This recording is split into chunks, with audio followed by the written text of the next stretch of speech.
दुनिया के नक्शे पर मिडिल ईस्ट कहा जाने वाला क्षेत्र एक बार फिर वॉर जोन बना हुआ है, जहां कई मोर्चों पर जंग जारी है। एक तरफ अमेरिका ने यमन को निशाना बनाया है, तो वहीं इजराइल ने गाजा पर सीज फायर के बाद सबसे बड़ा हमला कर दिया है। इजराइल के निशाने पर सीरिया भी है, तो अमेरिकी ड्रोन को अपने इलाकों में चक्कर काटते देख ईरान हैरान है। पूरे गाजा में इजराइल ने एक के बाद एक विस्फोट शुरू कर दिए हैं। न्यूज एजेंसी की रिपोर्ट कहती है कि 19 जनवरी को युद्ध विराम यानी सीज फायर शुरू होने के बाद अब तक सबसे बड़ा हमला इजराइल ने किया है। डॉक्टरों के हवाले से कहा गया कि इस हमले में कई लोग मारे गए हैं।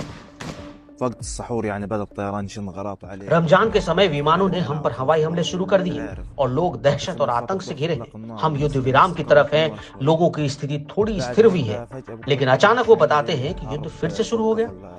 युद्ध विराम को तोड़ते हुए लोगों को फिर से भय और दहशत में डाल दिया है। विमानों ने अचानक युद्ध विराम का उल्लंघन किया, लोगों पर आग और विस्फोटक बमों की बौछार की है।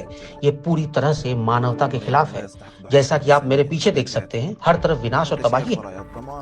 इजराइल सीरिया को भी निशाना बना रहा है। इजराइल की सेना ने कहा कि वो दक्षिणी सीरिया में सैन्य स्थलों पर हमला कर रही है। रिपोर्ट के अनुसार सीरिया के सरकारी मीडिया ने दक्षिण शहर दारा के पास इजरायली हमलों में 2 लोगों को मारे जाने की सूचना दी है। इजरायली सेना के एक बयान में कहा गया कि आईडीएफ दक्षिण सीरिया में सैन्य संगठनों पर हमला कर रही है, जिसमें पुराने सीरियाई शासन के हथियार और सैन्य वाहन वाले कमांड सेंटर और सैन्य स्थल शामिल हैं। वहीं अमेरिकी राष्ट्रपति डोनाल्ड ट्रंप ने ईरान को चेतावनी दी कि अगर यमन के हूती संगठन ने उसके अंतर्राष्ट्रीय शिपिंग लेन पर हमला जारी रखा तो उसे गंभीर परिणाम भुगतने होंगे। उन्होंने कहा कि अब से ईरानी नेतृत्व को हूती पर चलाई गई हर गोली के पीछे ट्रिगर खींचने वाले के रूप में देखा जाएगा। गौरतलब है कि हूती को लंबे समय से तेहरान का समर्थन प्राप्त है।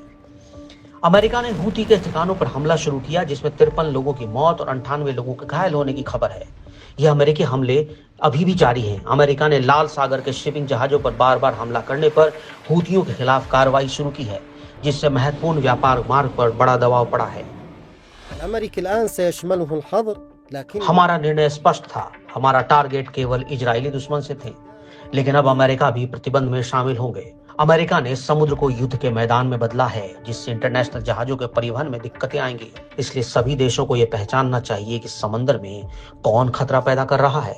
यह अमेरिका सभी का दुश्मन है। एक अमेरिकी MQ-4C जासूसी ड्रोन को ईरान के हवाई क्षेत्र के करीब पाया गया। यह रिपोर्ट नूर न्यूज एजेंसी ने ईरान के हवाले से छापी है। रिपोर्ट के अनुसार अमेरिकी ड्रोन ईरान के लड़ाकू विमानों के बाद मुठभेड़ के बाद पीछे हट गया।